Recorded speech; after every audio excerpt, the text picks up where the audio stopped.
Hello everybody, this is Robert Gordon and I'm from Selma, Alabama, famous Selma, Alabama.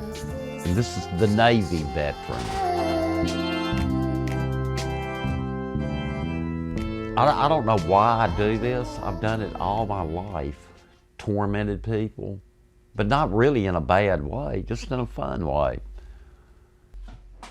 Two favorite people to torment would be David Hurlburt and Bill. And I don't know why I do it, but I just do. Years ago, I found a prosthetic leg, one of the old ones that like, it would be horrible to wear these things. And then before I knew it, people were bringing them to me. And I had a whole row of them in the bathroom in there. And people would go to my bathroom, especially girls, and they would be lined up in there. And they would come out, and they'd pretty much be freaked out. It was just something I liked to collect. Then I got an arm with a little string on it that would grab. It was like horrible looking thing. So one day, I know everybody's seen these bums on the side of the road, and they'll work for food or whatever. And so I made up my own little sign, and it said, I'm a U.S. Navy veteran, and that I'm good at working with small children. I mean, you could imagine some creepy bum working with your kid, watching your kid. Yeah, I was watching. I'm good at watching small children and running errands. I mean, this guy didn't have any legs. So anyway, I got a whiskey bottle, and I got the legs, and I shoved them in a pair of blue jeans and put some old shoes on them, and I took them to the Harmony Club where David and Bill live. Early one morning. You can only do this stuff early in the morning before anybody wakes up. And I left them there, and I put the sign up under there. And the back of the sign said something like, if you find my legs, please look for me around any body of water, like a faucet, a mud hole, anything, anywhere water. I mean, the guy's in the Navy. He gravitates toward water. So the next thing I know, I leave all that there, and I waited. You have to wait, so you don't ever know how these things will pan out. So I waited, and sure enough, I got a phone call later. Bill had come out to walk his little pooch.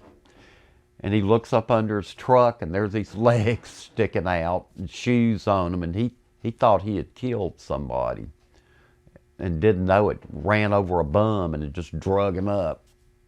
And gets out of his truck and goes upstairs. Didn't know the guy was up under there till he came out the next morning. And he starts screaming. So David Hurlburt rushes out on the second floor, looks down, and they knew Bill had killed somebody. So Bill and David look up under the truck, see the whiskey bottle, sees the legs, read the sign. They start looking for this bum because he's crawled off. I mean, just his trunk, you know, if you can imagine that, crawling around. And Bill gets his camera. They do crime scene photos. And then, of course, they call me, and I have to come flying over there to look, and I'm horrified. I mean, I'm horrified. David, this is real. I'd examined the sign and everything. I was going, this is real. This is definitely real. I said, David, I've seen plenty of bums, and this is like a sign they would make, you know. And, I'm an expert on bum signs, Yeah. But the thing is, on Water Avenue where they were at, there were 35, 40 years ago, there was really guys like that down there. No kidding. And I was going, David, he's somewhere around here. He's got to be creeping around, with his fingers like some kind of frog man or something. The whole time I had to act like I was looking for him, that I was concerned. David starts freaking out because he is Mr. Paranoia. He goes running down the alley because there is kind of a muddy place back there where he could have been.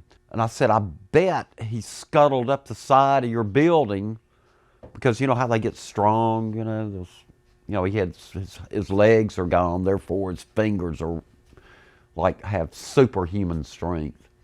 And I said, David, he probably crept up to your building and he's probably in your shower now, just waiting around the water. I mean, he's got to go to water. Plus, that's what his son said, which I ought to know because I made it. And so they started a search of the Harmony Club for this Navy veteran. And of course, they couldn't find him because he wasn't there. And they stayed paranoid for just days and days. And anyway, they had the crime scene photos, and Bill went all over town with them, asking people if they knew anything about this guy and where he could be, or maybe who did it, And so Bill walks into Butler Truax Jewelers. And I have to go back a week. My daughter was here, and I had one of the legs outside, and she had her car there, and I just told her, I said, let's see what it looks like, and I shoved it up under there just to see what it looked like, see if it looked like somebody up under there. And that's where the idea of this all came from. Because Bessie Ratcliffe, my next door neighbor, she comes down the alley and the leg's laying up under there. And she goes, oh my word. And I said, Bessie, it's a bum up under Catherine's car. And I jumped down and tried to pull the leg out and struggled with it and struggled it. And I cussed the guy up. And Bessie goes, I'll call the police. And I went, no, don't do that. Don't call the police, Bessie, not now. So I jumped down and I struggled with it some more. And Bessie's going, I've got to call the police. And I was going, Bessie, he's strong. He's up under there. He's grabbed a hold of something. And finally, I just pulled the leg out. And Bessie she just looked at me and she said, I see, Robert. Cute little trick. And so that's where the idea came from. And so Bill Tomey brings it down to the jewelry shop, the crime scene photos he had taken, because he is a photographer. Well, he's actually an ad man. I don't know if that rates as high as a photographer or not. I don't know. In the hierarchy of newspaper business. But anyway, Bill's in there showing Doris Truax the photos, wondering if she knew anything about it and who could have done that. Who could have done this terrible thing to those two poor lads, and they're not two poor lads either. And just so happens, Bessie Ratcliffe walks up, looks at the crime scene photos, and said, Bill, I had something similar happen to me just last week. And she said, I know that you know Robert Gordon. And anyway, the crime was solved, and I got busted once again. And this ends this story, and there's many. There's a lot more. I can think up all kinds of stuff that actually happened. But this ends the story of the Navy veteran. Laisse-moi prendre ta